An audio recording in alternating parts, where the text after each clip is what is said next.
Well, hello and welcome once again to the DCL podcast, where we're inviting you to sit back, relax, and we'll be on our way shortly.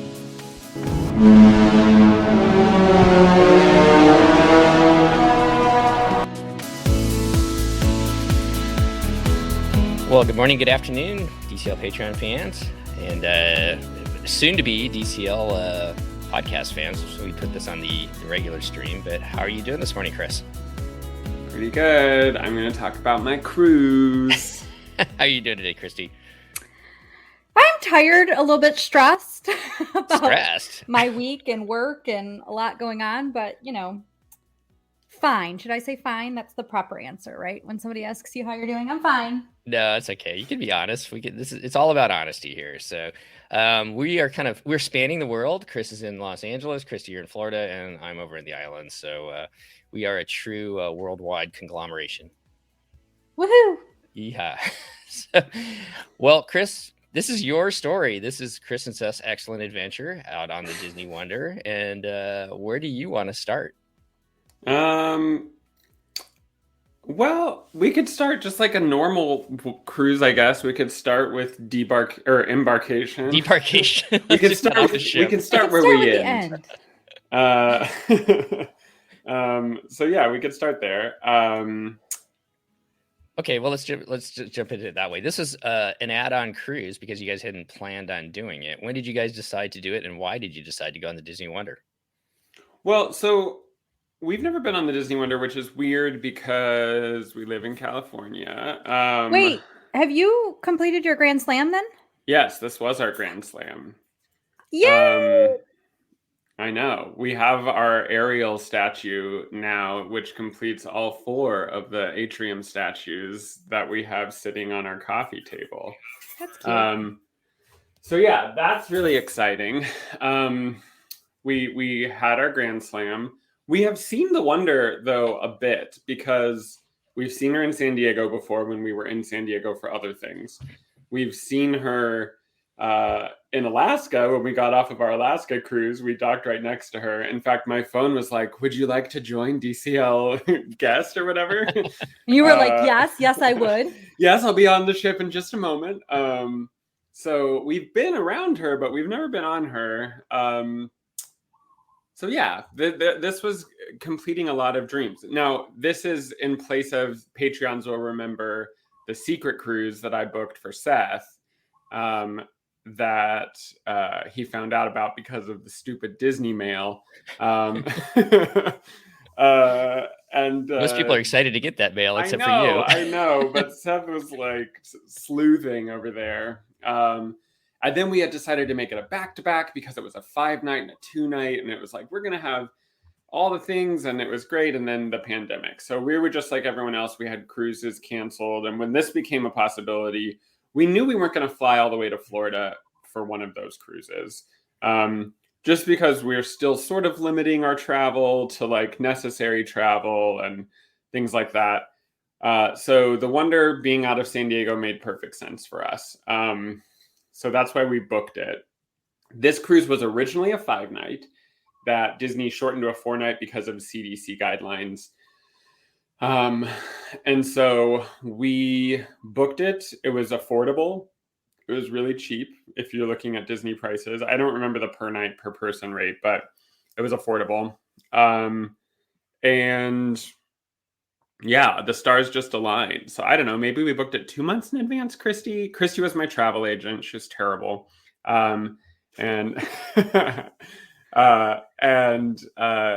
Yeah, everything was sort of like a bit last minute, but it was pretty good. We must have booked it at least 2 months in advance, though, because we were able to book on whatever the normal booking window is for excursions and things like that. I think it's 60 days, right, Christy? For silver, yeah. Yeah. So you guys book it. It leaves Halloween. So excited to be sailing on the Disney Wonder, Halloween on the high seas, actually on Halloween. And what did you guys book ahead of time? And you guys planned your costumes as well. Yeah. So we were excited to sail on actual Halloween on the high seas. We decided to do wilderness explorers as our costumes. So we looked like scouts, like little Eagle Scouts. You guys looked adorable. And we decided to wear the costumes all day because they weren't like very intrusive. It's not like we were just wearing clothes with sashes and cute little hats and patches and stuff. But everyone on the ship was greeting us and saying hi, and that was so much fun.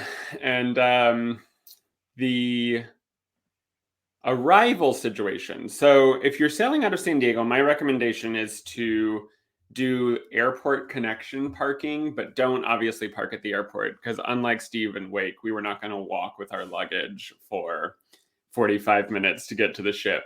But the airport connection parking also sells parking spaces underneath the Brick complex. Brick stands for something like Broadway, whatever. But basically, the Brick complex is the Intercontinental and some Marriott branded hotel. They have underground parking, and you can either get the north lot or the south lot underground. And it was $16 a day, which is super reasonable for California. And we parked there, walked across the street to the ship. So it was the smoothest parking situation possible. It would be as much walking as if you had parked at that structure across from the ship in Port Canaveral. So very close parking situation. Before you get on the ship, so you guys drove down the day of, and you guys are a little bit further north than Disneyland, but if somebody was going to spend time at Disneyland and then drive down that day, how was that drive? You don't have to go into it, but was it reasonable? From Disneyland, it probably is like a 90-minute drive, okay. maybe an hour and 45 if traffic's not great. But from our house, it's 2.5 hours, maybe 2 hours and 40 minutes. And we left our house at like 8. We got there at 10:30, parked, and we were at the port underneath the what is it? The bow is the front of the ship.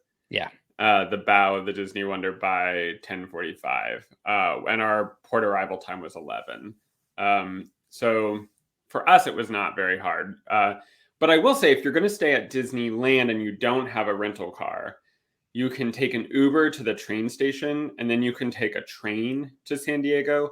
And that train gets off directly across the street as well. So it's literally like a 2-block walk with your luggage, and you'd be right at the ship. And a lot of people take the train. In fact, we would take the train to San Diego because there's a train station right here in Burbank, actually. But we wanted our car because we were going to do some touring around San Diego after we got off the ship. The one time that I cruised out of San Diego, we were going to Disneyland after, and we took a Mears car. So just for an option for somebody who needs to do the transport, but also doesn't want to take a train. So we did a Mears car. It's not obviously the most inexpensive option, but it worked. And we found another family to split it with our cruise group. So we got like a van or something, and it worked out really well. So our Facebook cruise group, like, I don't even remember. And she was another travel agent. So it worked out fine, but it was, so I just felt like we connected more in that way, I guess. But either way, it worked out really well and super easy. And it was nice to just have a car too and have a very comfortable ride. Yeah. Another good option. So embarkation, Chris, San Diego's a little bit different than Port Canaveral. Doesn't have all the theming, but I don't think it's all that bad. No, I mean, most cruise ports are not beautiful. But San Diego is a bare bones cruise port for sure. It's one building with a dock on either side. Now, what I will say is that the Koningsdam, which is a Holland America ship, I feel like all of the names of those ships are Ingsdams, whatever that is. And that was in port at the same time as ours. And that ship, for context, is about the same size as the Dream or the Fantasy, which meant that for San Diego, the port was busy because there were 2 ships. It also meant that because of the number of passengers in the area, you had to be bused to the COVID testing site, which was exactly a 5-minute walk away. So that's annoying, but they want you to be in a bubble. So you cannot walk over to the COVID site. You must wait on a bus and be bussed around to it. You had to be bussed with other people then? Yes, a lot of people. And then you get on the ship and they're telling you to not stand too close together. I love it when it doesn't make any sense, especially when you could just walk. Right. Well, and at that point, the bigger thing at that point is like people haven't tested negative at that point. So it really isn't a bubble. It's like it's just a whatever. But we did go. So we felt that the boarding process was smooth sailing and super easy. However, I think we were maybe 5 or 10% of passengers on this cruise who had a positive experience, because what ended up happening is we got there at 10:45. They told us where to go and they were wrong. And a different Disney cast member was like, don't go there, go here. So then we went there. That was the bus. We boarded the bus. We went and got our test. 40 minutes later, we got our, you failed the test. Good job. And then we hopped on the bus back to the ship.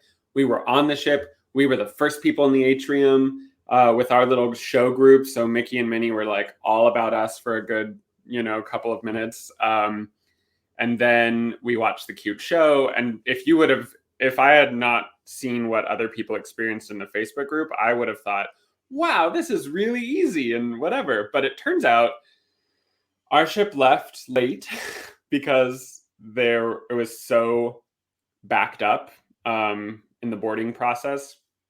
There were people who reported waiting outside in the sun for upwards of 3 hours to be taken over to the testing location. There was no shade whatsoever, which is not that big of a deal usually in November, but also you have young kids, you have people of all ages. Disney really should have provided some shade for those folks. And yeah, people just reported it being a terrible and disorganized process. And it was really frustrating for a lot of people. But that's all I heard from other people. For us, it was super organized, really easy, and we got on the ship by noon. I can't speak for what other people experienced, but I know that there are many people who are frustrated on this particular cruise with the boarding process. First thing we did was cabanas. It's so funny the way that they siphon people, though. They obviously didn't want us to go to cabanas because they kept being like, hey there, lunch is in Tiana's right this way. Go on over, lunch is in Tiana's. It's right over there. And then when we didn't go the way they instructed us, they would be like, hey, lunch is actually in Tiana's. But it's just because they wanted everybody to eat lunch in Tiana's so that when the crush of crowd came, there was lots of capacity up at cabanas. We did the really super easy thing now where you scan the location of your muster drill sign. That was easy. I hope that stays forever. As Same. Everybody has reported, that's a great experience. Rooms weren't ready till 1:30. So we had lunch at cabanas, empty cabanas, which is kind of weird to be in an empty cabanas.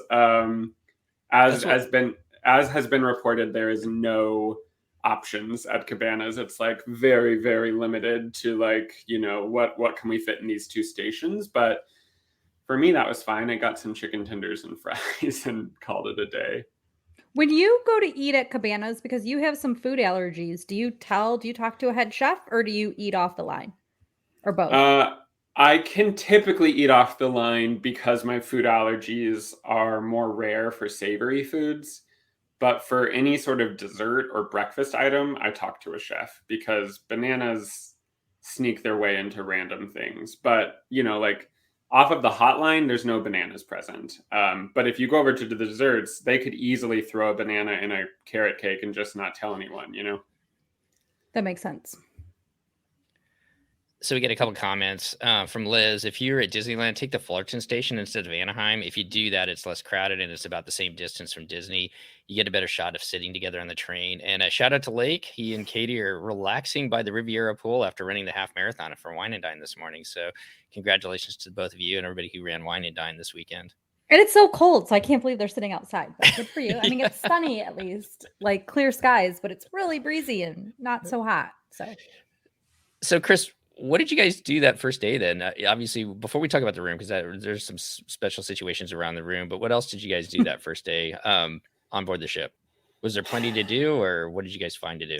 One of the first things we did was go to the French Quarter bar because did you buy beignets? I got this text.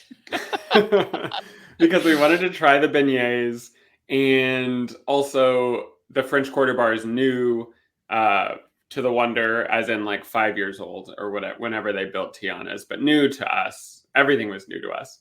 We did a full tour of the ship, obviously. We also went to the kids clubs. We always go to the kids clubs during the open house on the first day. We never don't.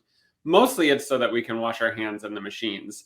But also we wanted to see what I have a soft spot for Andy's room on the Magic and the Wonder. It's adorable. And so we wanted to see that. And there were not many kids on this sailing, so at the open house, it really was just a lot of adults walking around and looking at stuff. So yeah, we did a full tour of the ship. We walked past the Buena Vista Theater, the movie theater, and I like peeked in, and Cinderella was standing alone on the stage, and there was no one else in there but her like attendant. So we wandered down the stairs, but it felt almost awkward being like two grown people walking down the stairs, and Cinderella's like, "Oh, hello, welcome." And we were also dressed like wilderness explorers. So that was a fun adult moment we had. We talked for a little while with Cinderella and the attendant. And then we left the Walt Disney Theater, or the Buena Vista Theater. That's a good tip, that especially on that first day, they just have a constant rotation of characters in the Buena Vista Theater that you can go see, and there's almost never a line. There's literally almost never anybody in there. So you can spend like 5 minutes with a character if you wanted. And we happened to spend that time with Cinderella. So that was fun. And yeah, it was just I had never been on the ship. I wanted to see what it looked like. The kids area is actually really different on this one than the Magic, which I thought it was really, I think I might like it better. So I don't know. But wait, we haven't talked about the beignets. How did we just gloss over that and go back to Because I don't want to disappoint people, but I thought they were gross. I didn't like them. Wow, gross even. Yeah. Harsh. I don't even know if they're fried. I don't know what they are. They literally taste like bread rolls. Like doughy bread rolls with a little bit of Hershey's syrup. Like we watched them squirt some Hershey's syrup into a cup. Why would you put Hershey's syrup in there? So did you get them for dinner as well? No, and then we maybe regretted that because the ones at dinner seemed maybe a little fresher or a little better. I don't know. Why wouldn't you have gotten them? Because on that same menu was something else we wanted. I'm trying to think of what it was. Order it all. I know. Well, we told our server later, like, we should have got the beignets. He's like, I'll bring them tonight. But we were so full that we were like, no, it's okay. So I'll give it, I will reserve my judgment because I have never had Tiana's beignets from her restaurant. I've only had them from the French Quarter, which is maybe a different vibe. I don't know. I know it's the same kitchen. Well, now we know they're not great. Good to know, I guess. I mean, when you compare them to the Disneyland beignets that are like fresh out of the fryer, I mean, the way they should be. Yeah. And then they put them in just a bag full of powdered sugar. And if you want to get them good, you have to shake the bag and then the powdered sugar coats it evenly. And it's amazing. That is how a beignet should be served. Not like with a side of Hershey's syrup. Like what? And in fact, Tiana from the stage, when we went to her restaurant, was like, and of course, my famous buttermilk beignets. And Seth and I were like, I don't know, Tiana. You seemed like a better cook in the cartoon. But I digress. I want you to enjoy the beignets if they're your thing. But to us, they tasted like yeast rolls. Well, let's stick with the food theming then, I guess. Well, before we do that, what was your overall thought of that first day as far as like not having a sail away party, just being able to go do whatever you want? Did it feel any different to you? What was your takeaway? Did you like that, I guess? Well, so we are people who did traditionally go to the sail away. And that's why I asked party. But I didn't necessarily miss it because we still, sailing out of San Diego is pretty. You go around like to where Point Loma is, and the Hotel del Coronado is on your left, and like on our sail away, the ship almost hit a sailboat, and so there was lots of drama to watch.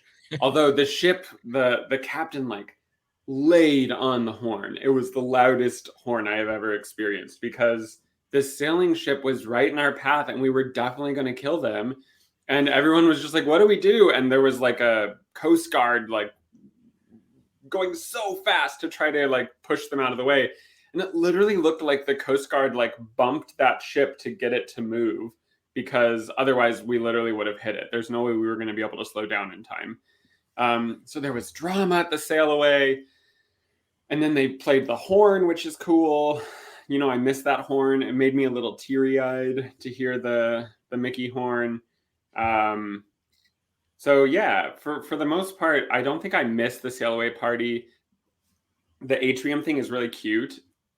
The only thing that I've only now realized is every spiel they make on that ship about what it is that you and your family are on a vacation, which really actually strikes me as odd because not everybody's there with their family. So I don't know why they push that so hard. Like, I wish that they would say your family or friends, or like, you know, the people that you care about or whatever, but or that really, you're on vacation. Why not just say you're on vacation? Yeah. We have lots of listeners that travel alone.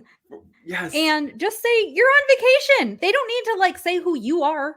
Yeah. For the first time, that struck me as odd. I don't know why. I think it's because like my concept of family has changed a lot over the past couple of years being a foster parent. And obviously, I think families can look like all different things, but I really do like the idea of this vacation being just for like community and people to get together, whether they're family or friends. So it is one weird thing that I just noticed. And I don't want to like throw shade on whoever our, what is the person who's in charge of entertainment called? The cruise director. The cruise director. I don't want to throw shade on him because he was fine. But easily, he was the most forgettable cruise director I've had on one of my Disney cruises, because I don't even remember his name. And there were a lot of other cruise directors I loved, and he was hardcore every night before the show, hardcore about you and your family and grandma, and did your mom and dad pay for it? And it was just very nuclear family, which I'm like, okay, that's fine, but that's not necessarily everyone who cruises. And I actually met some amazing DCL fans, DCL podcast fans on this cruise. And a lot of them were groups of friends sailing or people who were sailing solo. So I guess maybe it stuck out in my mind more. But anyway, that's like a tiny thing, whatever. I just know that Disney is advancing their language to be more inclusive. And that seems like a good area of opportunity.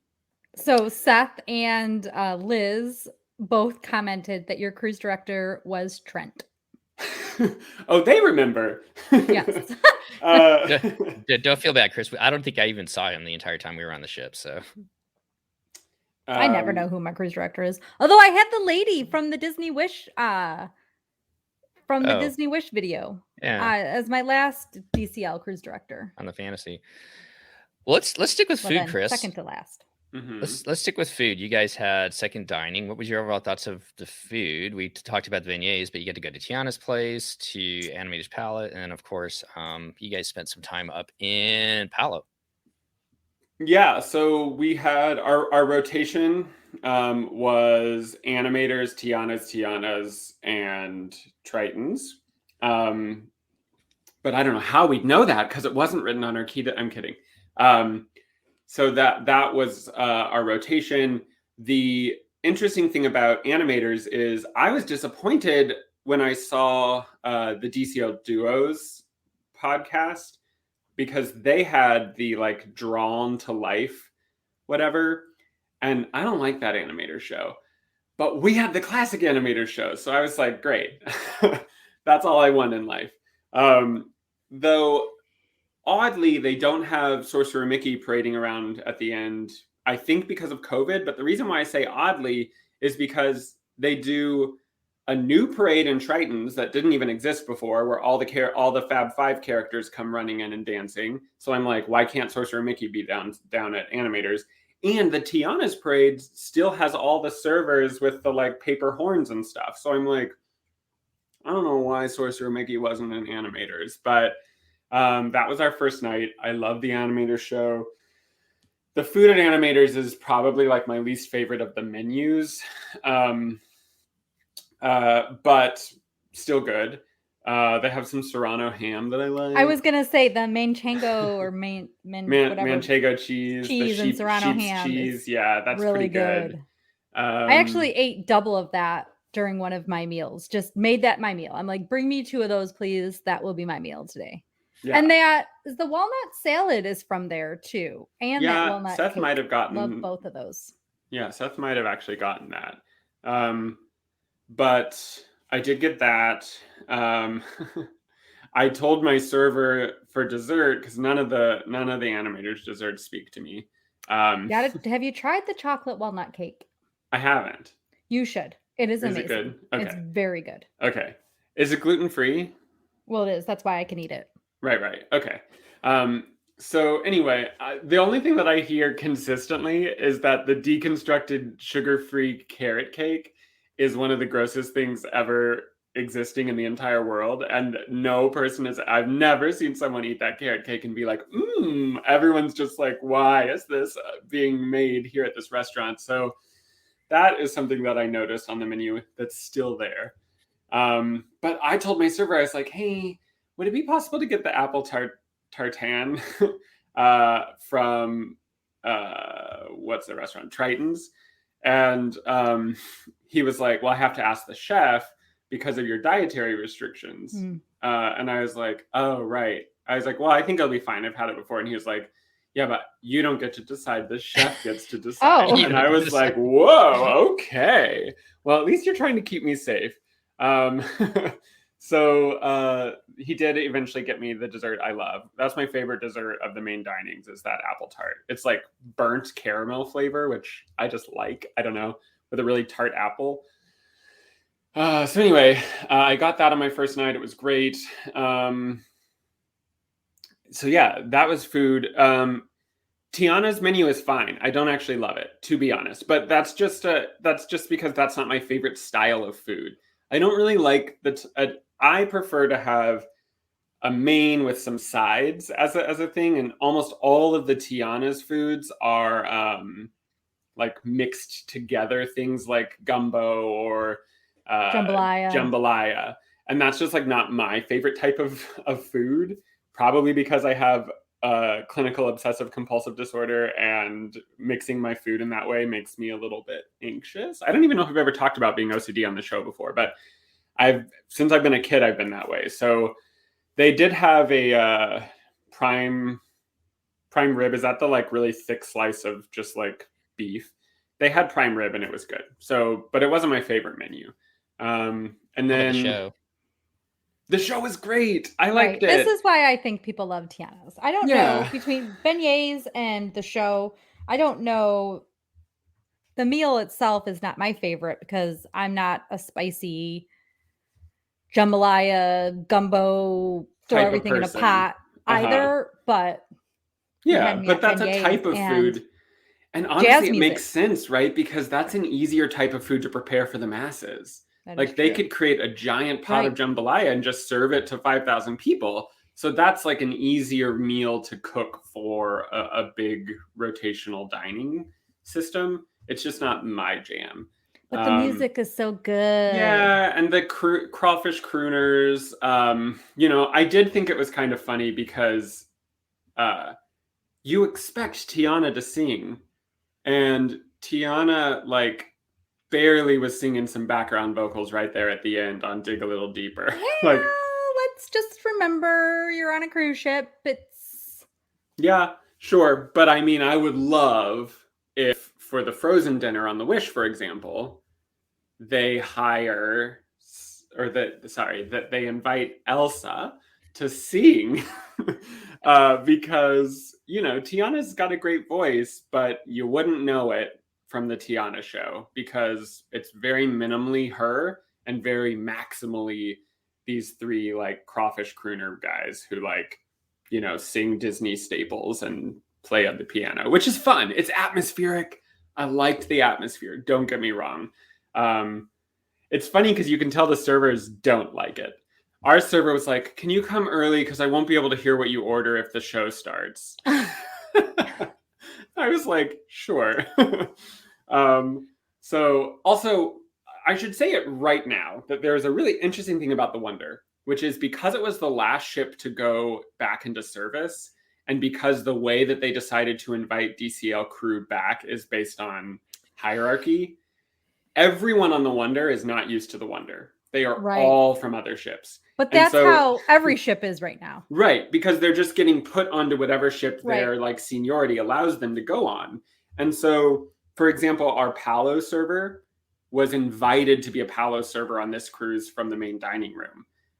Like this is his first time, and he was great. I'm not even, there's no shade there. Like, spoiler alert, our Palo server was wonderful, but he had never done this fine dining service before. This was his first cruise doing it.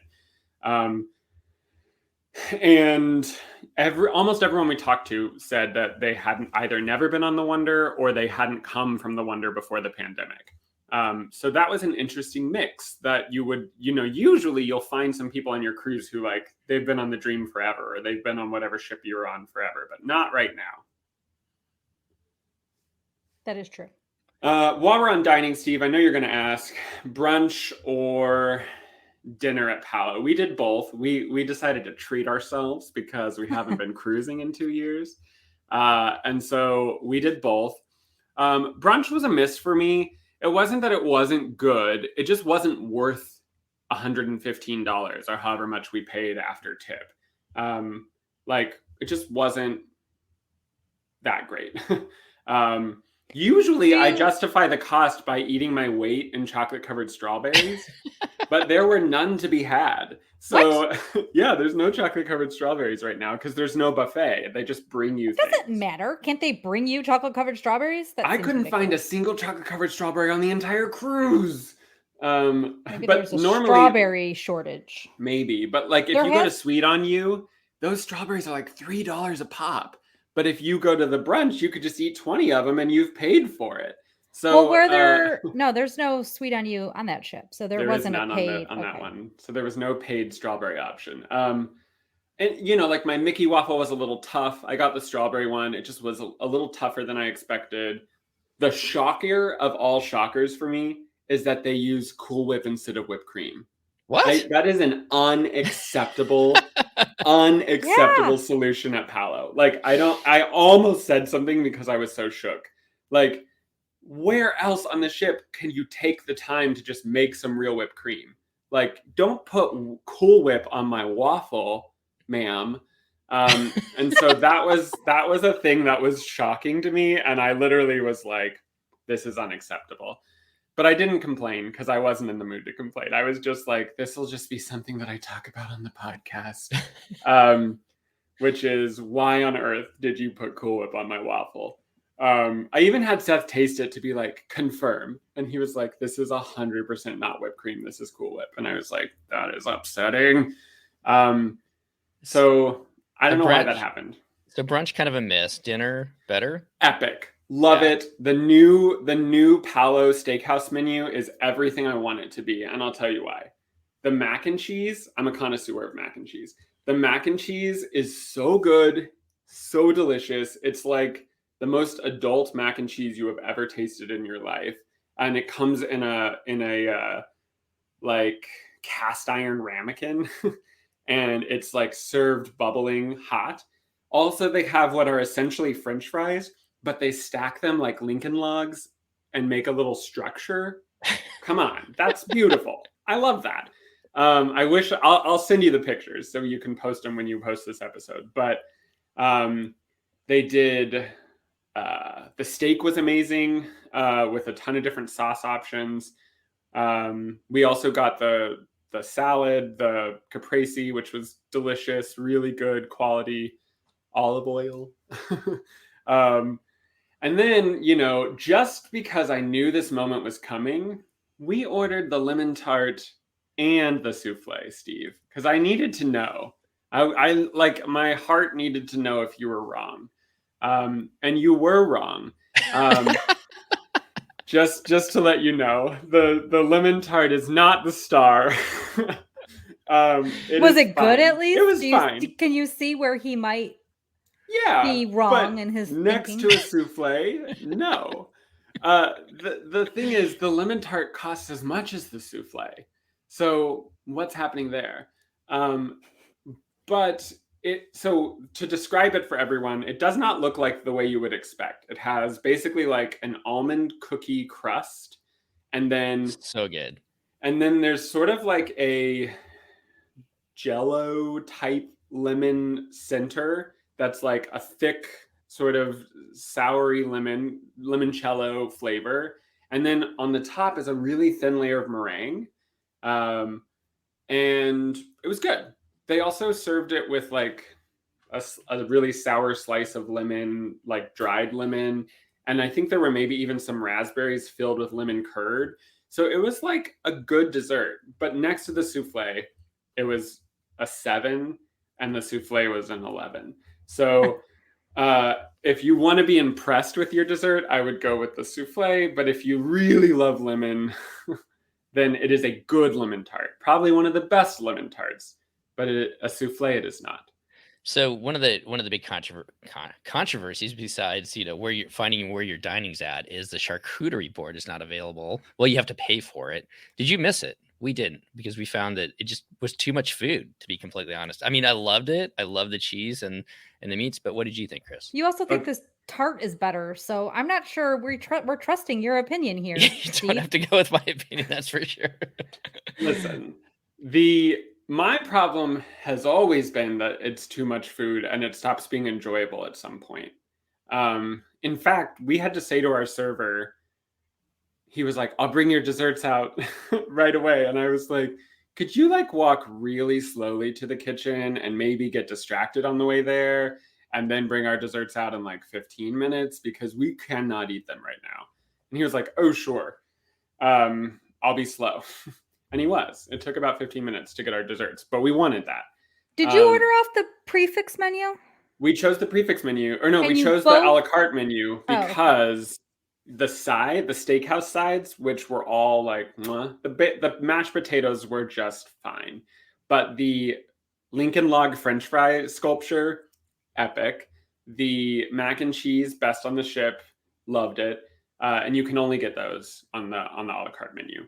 And this is them testing out the menu for the Wish. So what I will say is they sent me a post-cruise survey, and like 25% of the questions were about Palo menu. So they're really testing things right now, trying to decide what people like. And you better believe I told them I like the new menu.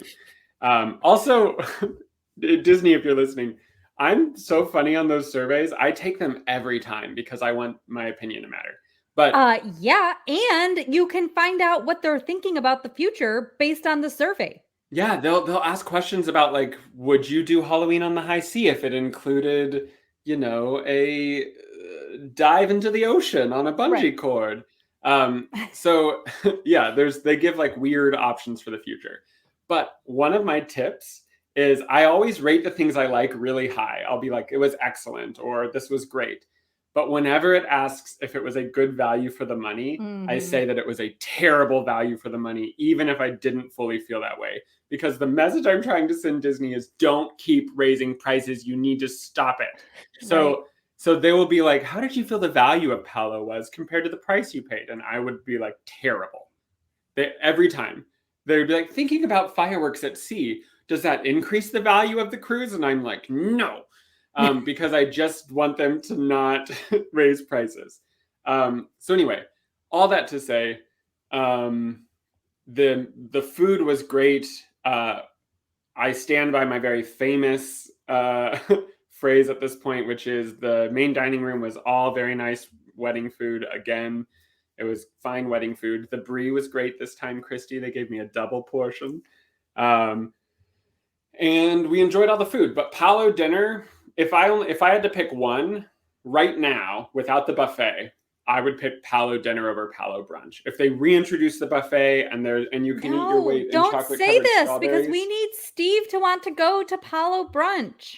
Well, Steve, I'll go when we do the wish, but we won't do it before that. So. Okay, but Steve, I ate that lemon tart for you, so you have to go to brunch. Okay, I'm definitely going to brunch. Seth makes a good point. He says, if you love lemon, just wait for the Palo palate cleanser, which is true. That is amazing. So we got about 25 minutes left, and I don't want to rush you, Chris. Except I'm going to rush you. But I'm going to rush you. So I want to talk about your room because we have to talk. Important part. Right. But let's talk about entertainment. Room, but yes, entertainment. Let's talk about entertainment. What you thought about the shows, what else you guys did. Definitely want to get your take on the fireworks. And I think there's really not much to talk about Halloween on the high seas, but you can talk about that too. No, I mean. And it's over. Halloween's over. It was decorated. That happened. That's about it. That's about it. It was themed. So, okay. They only did 2 shows on our sailing. So they showed Frozen 2 nights in a row and Disney Dreams 2 nights in a row. Frozen, I had seen on the Fantasy. And I'm pretty sure it was a complete copy for the Fantasy. It was hard for me to pick out any differences between those 2 shows.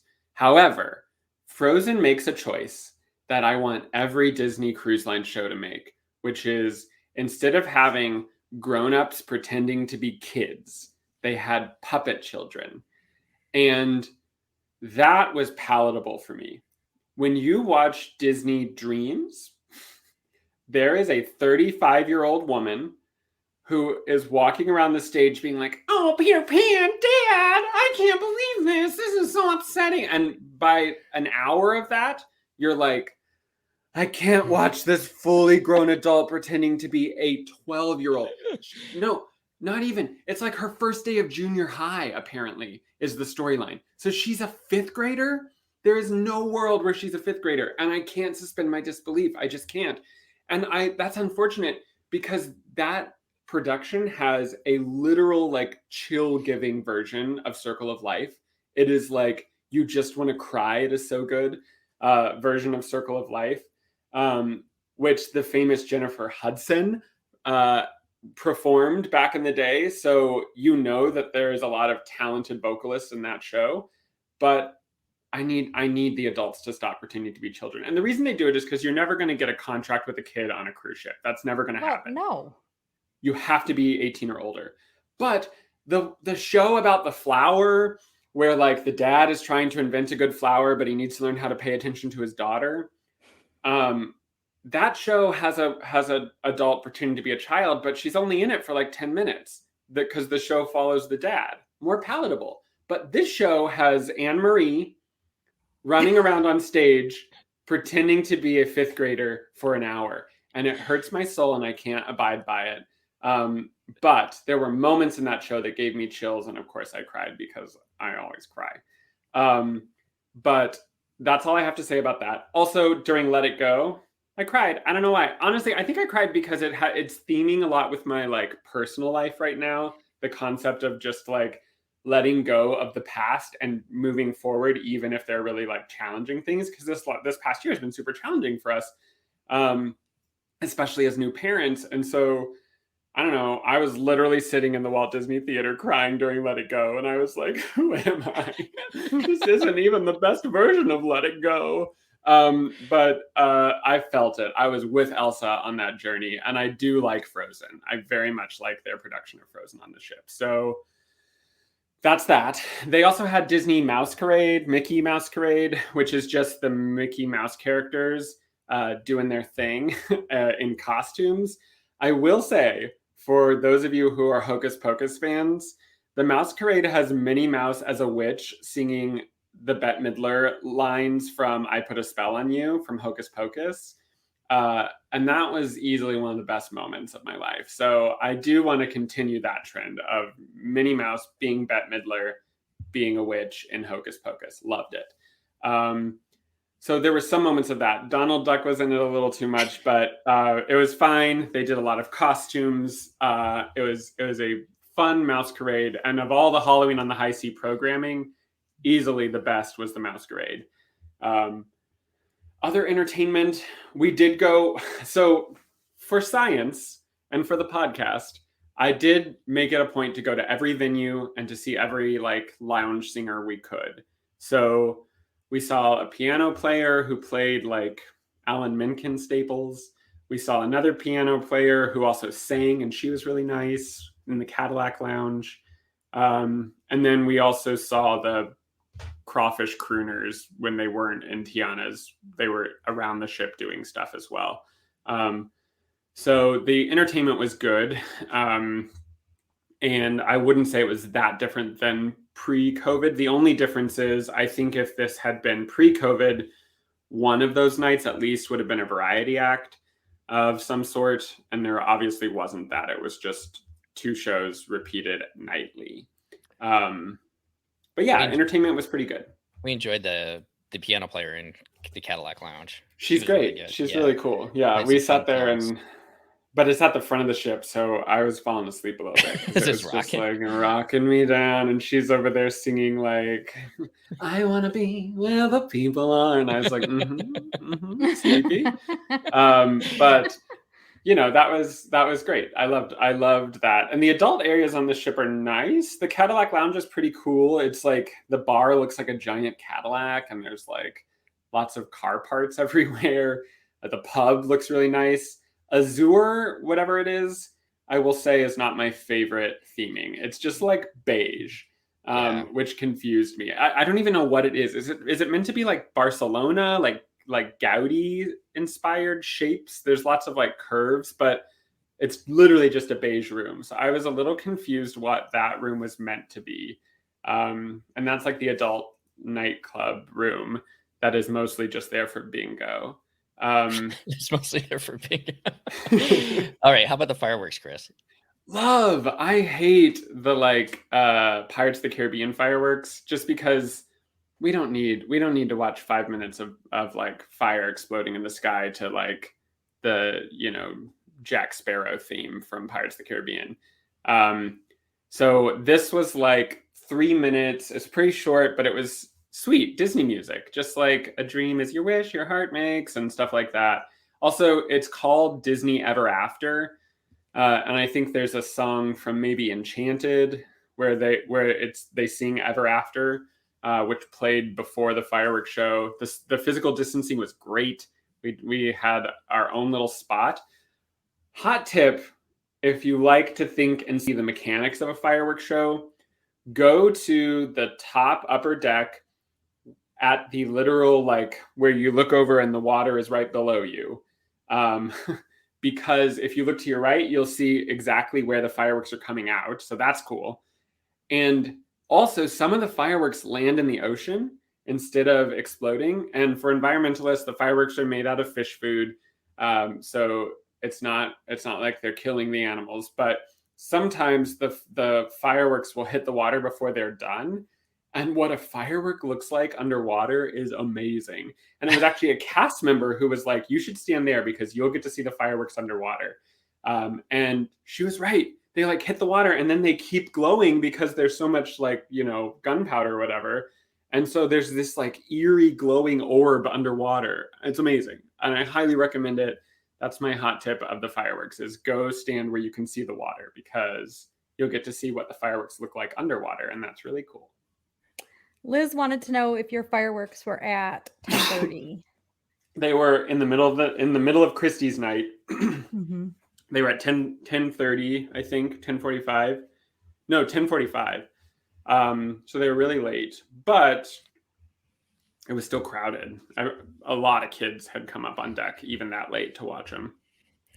So let's turn to the elephant in the room. Let me just say really quick before we go to the elephant that it's only the elephant to you and I because we know about it, but everybody else doesn't. But on the Dream, so my 3-night cruises, the fireworks were on like 2 separate nights and at 8:45 for me, which could not be a better time, maybe 9:15, but whatever it was not anywhere near any of my middle of the nights.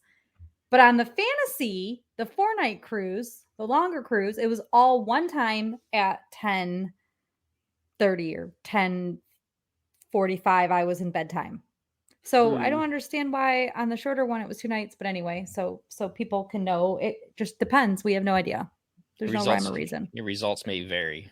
Right. Yeah. I mean, I think Disney knows that this fireworks show is not the most produced fireworks show they could have done. In the app, though, they are calling it an all new fireworks show. Like, they're saying that this is brand new just for the relaunch of the cruise line. However, I do think in the future, hopefully they don't bring back pirates, but they do maybe a little bit higher production value on the music, a little bit more, spicy songs, something fun. But overall, I much preferred this Disney feeling fireworks show. And it was beautiful. And like I said, you have to stand by the water so you can see them go underwater. It's really fun. I love that tip. I've never even thought of that before. So we're going to have to watch that next time. So let's turn to the elephant in the room, which, as Christy said, it's the elephant for her and I, and I guess the three of us. But let's talk about the room. What happened to the room and where did you guys end up? So we were aft in a room that Christy and I picked because it was a slightly bigger balcony and we would be able to see the wake of the ship because it kind of wrapped around the edge. So if you looked one way, you could see down the side of the ship. If you looked another way, you could see the wake of the ship. So but it was also cheap. And it was less expensive. It was like maybe $200 cheaper than a midship room. And so we booked that room. We got there. It's more narrow. Slightly more narrow than the midship rooms because of where it is on the ship. We could feel that narrowness, meaning like when you walked around the foot of the bed, it was like right there. And because it's more narrow, they can't have the bed in the roof of that cabin. They had to have a bed that was in the wall that folded down over the couch. So just a different type of room, but it was still a veranda room. Well, everything was great. We liked it. We unpacked. The ship started sailing. We were up at top for sail away. We went down to go get ready for dinner. And the ship, to get to Cabo, needed to sail at 20 knots the entire time, or else it wasn't going to make it to Cabo on time. And when I tell you that it sounded like an earthquake or a hurricane, it was the loudest. It wasn't just vibration. It was like, the only way I can describe it is if you roll down your window when you're on the freeway, but only one window, and it sounds like it's like reverberating in your brain. It was that noise, but in our room. And so it was literally the least pleasurable. like it was to the point where you felt like you couldn't be inside the room at all because it hurt your ears to be in there.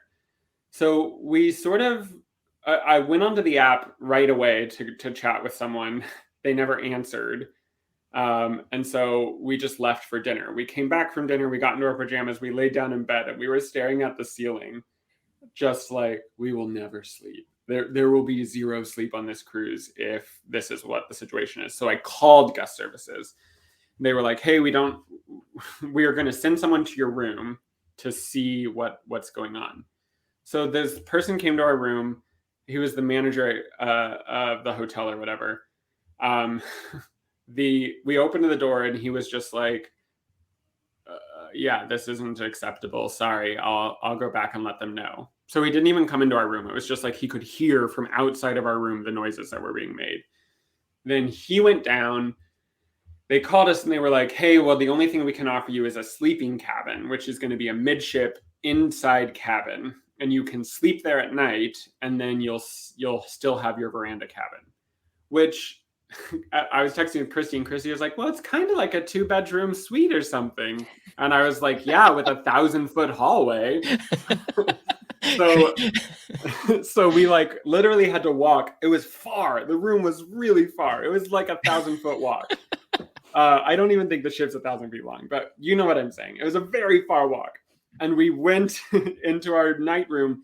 So now we had the experience of the night room, the veranda. We had the night sleeping cabin, which smelled a little weird. And it didn't have the little like magnet on it that said like COVID safety clean. So I was like, okay.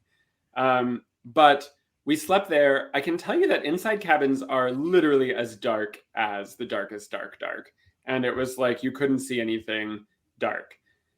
We did sleep though, because the noise was pretty much normal at that place. And because it's dark, there's no light to keep you awake. And the ship and the ship's going at such a high speed that The motion of the ocean was real intense. And so we slept, and then we did it. We went a whole day. They called us. They asked us how it was.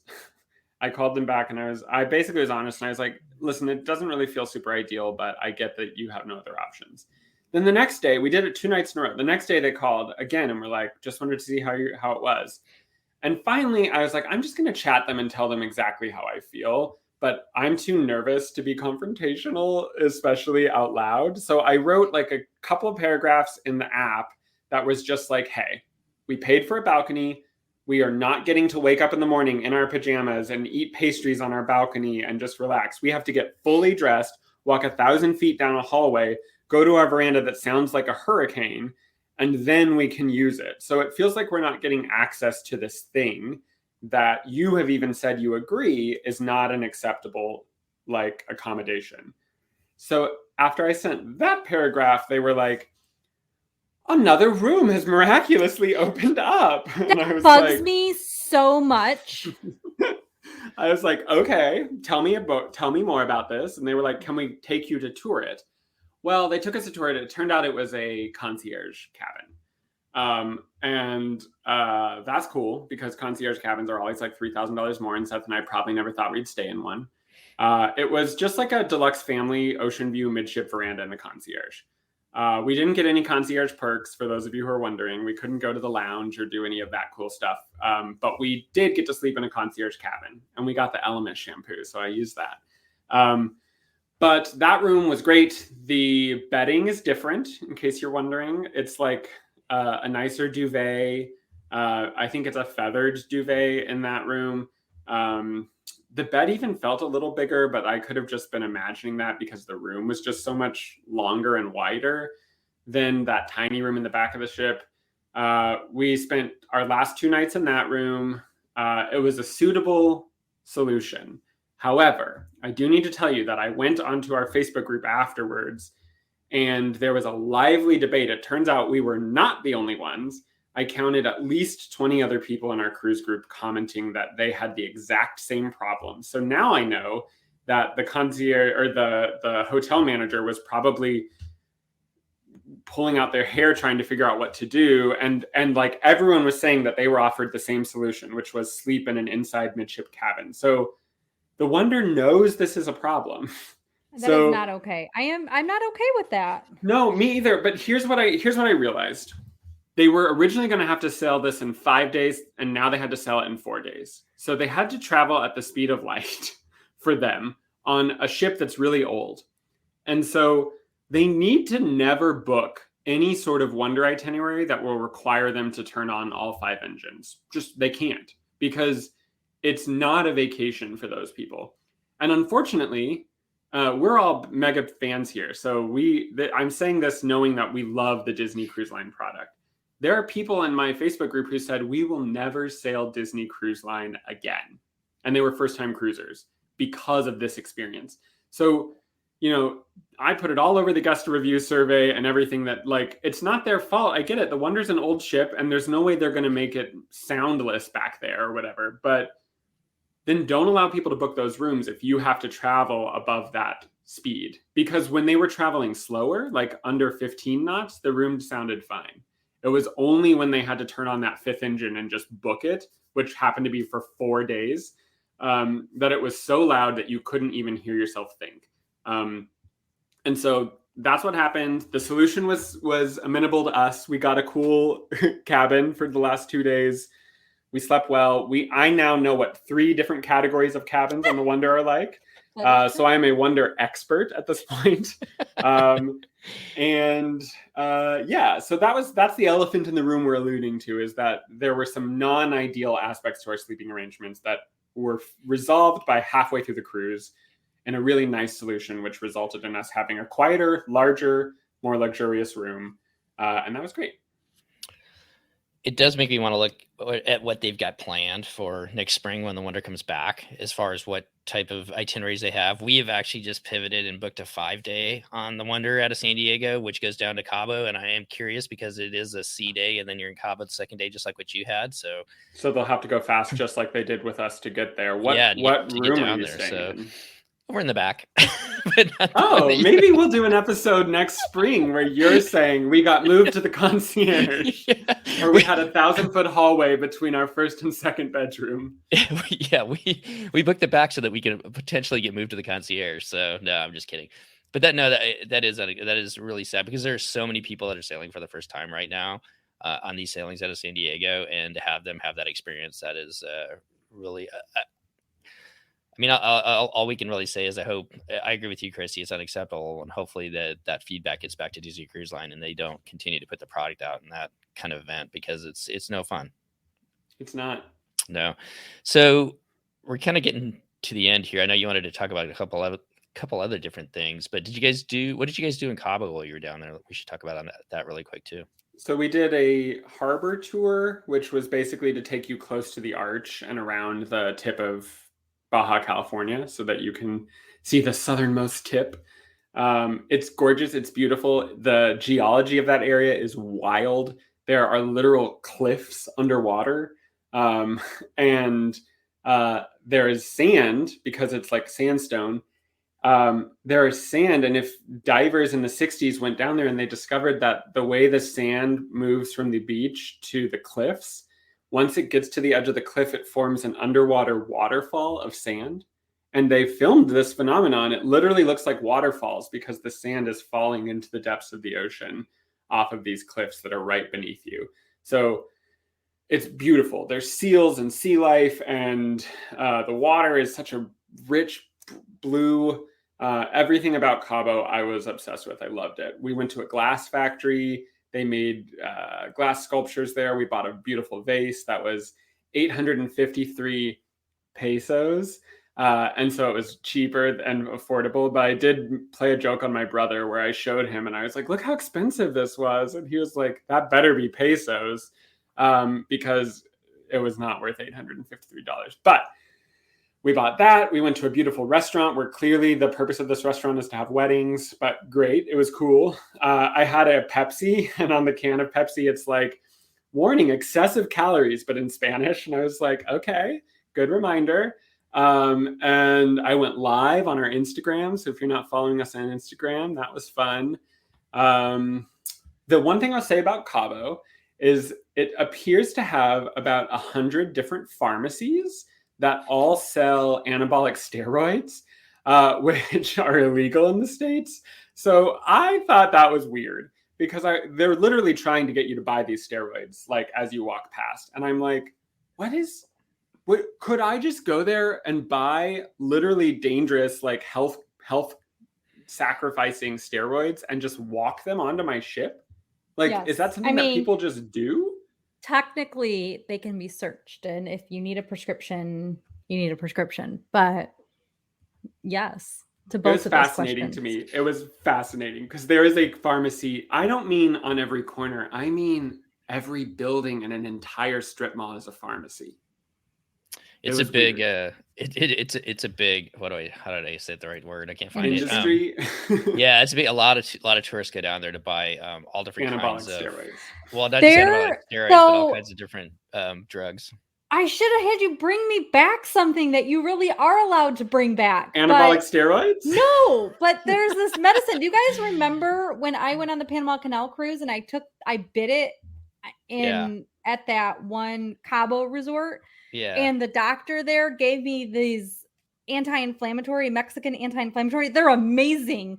And like whenever we've had a sore, like I couldn't even walk the one day at Disneyland after the cruise. Like my knee had seized up and and I took it and like 45 minutes later, I could walk without a limp.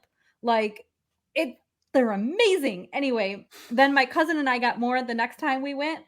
And I actually asked a real doctor who just happened to sit next to me on a plane one flight. And he's like, oh, yeah, those are good to get or whatever. But you can get them so cheap there and so many. And I've run out. But I should have had you get them for me. Well, hot tip, everyone, for all your drug needs, Cabo. Book a 4-day cruise on DCL so you can get your drug needs in Cabo. So now the FDA or something is going to crack down on that.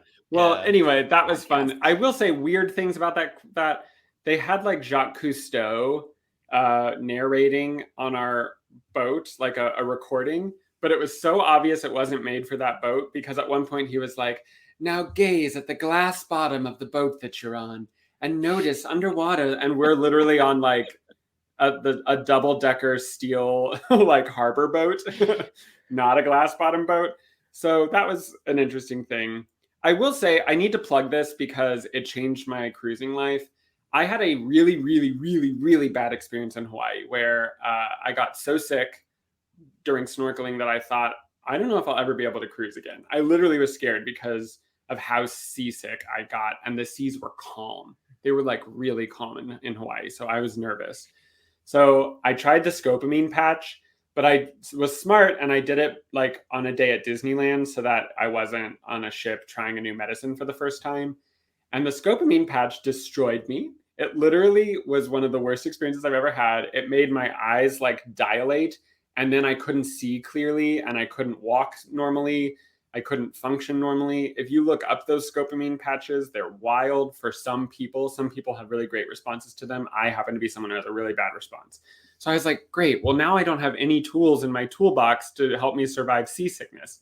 Until I found this thing called the Relief Band. It is not a C-band where you like put those plastic knobs on your wrist that are attached. I find that those work for like some people, and for other people, they don't work at all. And I'm one of those people where they don't work at all. The Relief Band, you put it on a nerve that's right where the C-band is, and it electrocutes it. It sends like an electrical pulse into that nerve. It literally blocks the receptors of nausea. It's FDA approved. It saved me. Seth got seasick on this ship, and I was okay. And so it's called Relief Band. We're now sponsored by them. Just kidding. But it really helped me. So I'm just letting you know, if you're someone who has really bad seasickness and the C-bands don't work for you, this thing called Relief Band really literally saved me on this cruise, because the seas were rough. It was really an uncomfortable, fast ride the entire time. I've never felt so sea-legged as I did on this specific cruise. And without that band, I think I would have been in the infirmary because of how motion sick I get. So just throwing it out there for those of you who are worried about that. But Cabo was great. And even that harbor cruise out in the ocean, I was fine. So that's my hot tip. Where'd you get that at? So I think they sell it on Amazon. They sell it on their own website. The first place I ever tried it was Triton Adventures. But by that point, which is the place in Hawaii, they had one. But by that point, I was so far gone that it didn't really do much because I was so sick by that point. But it has 18 hours of batteries. So you can wear it literally all day, and it just sends like every 3 seconds a little pulse into that nerve. And you can feel a little bit of tingling in your hand. So that might be a side effect that you don't like. But compared to being seasick, I'll take some tingling in my hand. And as soon as you take it off, the tingling goes away right away.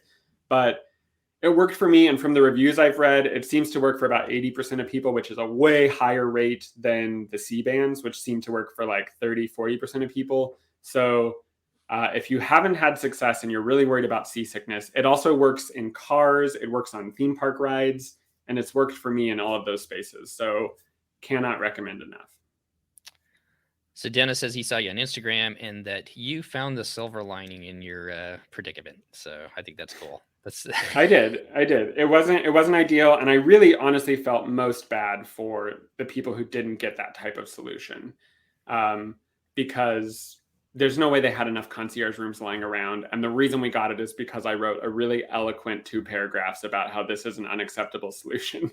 And it was that caused their hotel manager to be like, wait a minute, we found a room. And their excuse was that the room had been being cleaned by the maintenance team because the carpet needed cleaning or something, which like, okay, I don't really care if that's true or not. The point is you gave us a resolution, but there were way too many people on the ship that not everyone could have had that same resolution.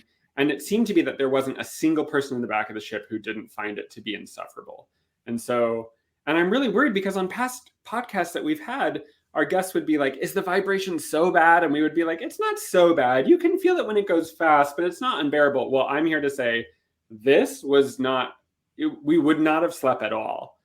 In fact, there was someone in our Facebook group who was like, I didn't even have breakfast on the last morning. I just express walk off so I could get home and sleep. So obviously that's unacceptable. And Disney knows it's a problem. And apparently it's been happening on every single cruise to Cabo since the Wonder restarted. And they just have been trying to patch it. It's not probably going to happen on the Panama Canal cruise because they are never traveling that fast on that cruise. But still, I really wish that Disney would just like block those rooms off from booking in the future because it's just not acceptable. But there's no more to say on it. We had a great cruise. We loved that. And I will say we met so many DCL podcast fans. There were a lot of you sailing, and it was so nice to meet you. And definitely, you can slide into the Instagram DMs because I'm over there. I'm not on Facebook at all. But it was great to meet you and get to know so many of our listeners. That kind of warms my heart that you get to meet all those people on there too. So, Christy, what haven't we talked about? Or Chris, what haven't we talked about? I think we'll save your Legoland experience and the Disneyland. Yeah, it's not that important. No, we can do a quick episode of that.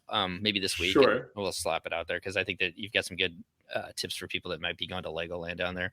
What haven't we talked about, guys? So what was your favorite moment of the cruise? Ooh. Okay, so remember that 15 minutes where we were too full to eat on the Palo evening? Mm-hmm. During that time, there was a photographer going around taking pictures, and he was taking pictures of the couple sitting next to us on Palo on the Wonder and the Wish. They have a lot of their two tops right next to the glass. Wonder and Magic, probably. Yeah, Wonder and Magic. Sorry, what did I say? The Wish. I hope they have two tops on the Wish. But anyway, it's very romantic setting. And so Seth and I were there. This was also like our anniversary cruise. Our anniversary is today, but we were celebrating it during. Wait, you have to say about the Palo. That's what I'm about to say. Okay. My favorite moment. So, I didn't know that was the favorite moment. Well, it was my favorite just because it reminded me how many people choose these types of experiences to like make lifelong memories. So there was this couple next to us, and there was this woman with beautiful long braided hair and like a golden dress that went down to the floor. She looked stunning. And they were just talking, having normal dinner. Seth and I were talking, having normal dinner. The photographer came, they were taking pictures. And the photographer told the like guy, hey, can you walk around and go stand over here? And he was like, sure. And during that time, he had walked around and gotten down on one knee and proposed. And it was so emotional for whatever reason, because she was so surprised. And then also he had some like jewel box from the future that shone a light onto the diamond. So I was like, okay, that's a lot. But it was just like lifelong memories, and the photographer was there, and it had all been planned. And the restaurant manager at Palo's name is Luca. He has a Pixar movie that recently came out. And it was like, everybody was it just felt like such an amazing moment. And it wasn't our moment, obviously. We just got to watch it. But my point is, I love the idea of people choosing these types of experiences to make these like cornerstone memories of their life. You know, like people got married on this cruise, people do vow renewals, and like then suddenly some of your happiest memories are tied to this really happy place. And that just feels special. So I definitely cried and felt all the feels. Seth did too. Seth was facing closer to them, and when he turned back around, he just had tears streaming down his face, and I was like, oh, I love that. So that was my favorite memory, and it wasn't even my memory. I was just happy to be back on the ship, and then to see people like, not only are they back on the ship, but they're making such special memories there. It just felt special. We ended up buying a picture too of us in our Wilderness Explorer outfits. Just kidding. We bought their pictures. They were concerned at Shutters, but we were like, no, that's our sister. It's fine. No, we did get our Wilderness Explorer pictures. That was a good memory too. Did you have any special? That is cute. Sorry. But wait, I was also going to say though, before we leave Palo again for like the 5th time, but your waiter was your same waiter, right? Like, oh, that same night. Yeah, we had a waiter who ended up being Stephen Wake's waiter on their Palo night. But we had a waiter who came up to me and was like, hey, were you on the Dream for your honeymoon like 5 years ago? And I was like, yeah. And she was like, oh, I was your waiter. And I was like, hi. Like, what? So yeah, this person from 5 years ago remembered us. I didn't even remember her. And she was like, nice to see you. And I was like, nice to see you. That's awesome. So that was special too, because we obviously wouldn't have expected to see her. And then it was even funnier because she had made such a positive impression on Stephen Wake that they are going to request her on their next cruise. So that's special. Yeah, she was awesome. I don't know how they do that. I do not know how they remember people like that. We had a cast member who was on the Fantasy when we were on the Fantasy, whatever that was, 2.5, 3 years ago now. And he worked up in the adult pool area, and he remembered Anawake and I, and we hung out with him. Well, I mean, he'd stop by and talk to us every day on this last Wonder cruise. He's on the Wonder. So I don't know how they do that, but it's just amazing. Did you have any other cast member experiences that were memorable, Chris? Well, besides the hotel manager upgrading you? Well, so we had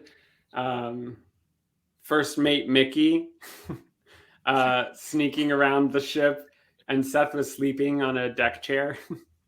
And Mickey like came up to Seth and was like telling everyone to be quiet, and like scared Seth because when Seth woke up, God, for real? Mickey was just like leaning over him while he was asleep. I thought that was pretty funny. They have way upped the amount of characters that just wander around the ship. I was running on deck 4 and I heard like footsteps behind me, and it was Moana running with me. And clearly that's like your dream. It was my dream, but also clearly Moana's attendant was like, "Can we not be running right now?" But I was like, "Hi, Moana." So that was fun. This was our first time ever watching something on Funnel Vision. Like I said, we chose to do something everywhere on the ship this time. We did trivia, we lost. We did that family game show that's sort of like Who Wants to Be a Millionaire, but we didn't get selected. We did an adult drawing class, which was Cruella de Vil. And yeah, we did something of every type of activity on this ship, just to say we could. And those were all like really great memories. And it felt like for the first time being back on board. There's 3 things that's still on my list that I haven't mentioned. They're all pretty fast. The yellow slide on the Wonder, I did that twice because adults can do it. And it's really fun, but it's fast because it's got these like tight turns. And if you lay flat on it and get going, I felt dizzy after that. And then I believe that the adult area is better on the classic ships than on the Dream and Fantasy. I know that there is Satellite Falls, but Satellite Falls is so windy that a lot of times when we go up there, they don't even have the waterfall running because it would just be putting water onto the deck. And so I really like the bigger pool that they have there. I like the way that the Cove area just feels like a secluded adult area that's a little larger and a little more spacious. So I've decided I like the adult area, which is saying something because I actually don't like anything else more on the Magic of the Wonder. I like Animator's Palette more on the Magic and Wonder. So that's the 2 things I like more, the adult area and that. But everything else about the Dream and Fantasy I prefer. But that was the one thing. And then my last thing is, nobody talks about this, but if you have a veranda that's lower down, so you don't have the ship overhang, the stargazing is amazing. That's not where I thought you were going to say. I heard you can see the moon pretty well from there too. Yes. Oh, no way. You guys, for those that aren't watching live, if you could have seen Chris's face just now, it was this is my favorite podcasting moment ever that's occurred, ever. I'm blushing. I will say, be careful if you got on your veranda, right? Just make sure if you go out on your veranda, even if you think nobody can see you, sometimes the overhang from cabanas gives people a perfect view onto your veranda. So just be very careful about what you wear on your veranda. That being said, no, what I was going to say is if you're lowered down on a veranda, the stargazing, like close the curtains in your cabin so it's dark around you. But the stargazing was so epic. Like it was some of the most beautiful stargazing. Like it was similar to when Seth and I went to Joshua Tree to go stargazing, because the light pollution in the ocean is so limited that like you can just look up and see hundreds, thousands of stars. And I feel like no one ever talks about that. And maybe that's because it's better in Mexico and there's probably a lot more light pollution in the Caribbean, but still it's beautiful stargazing. And I'd never thought to do that until this cruise, and we loved that part. Well, Chris, so happy you and Seth got back on board. Sad, I'm babbling here. Sorry about the room situation, everything like that. But like Dennis said, you found a silver lining in it and all.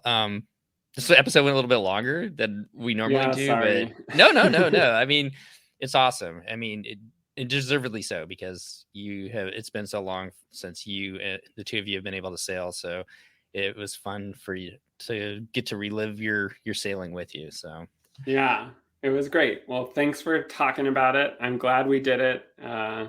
Can't wait to get back on. I booked a future cruise credit. Don't have anything booked yet though. So technically my next cruise is on the Wish, but I have a feeling we're going to do something in the spring. I'm eyeing that repositioning cruise that will go from San Diego to Vancouver, because I've always dreamed of sailing under the Golden Gate Bridge.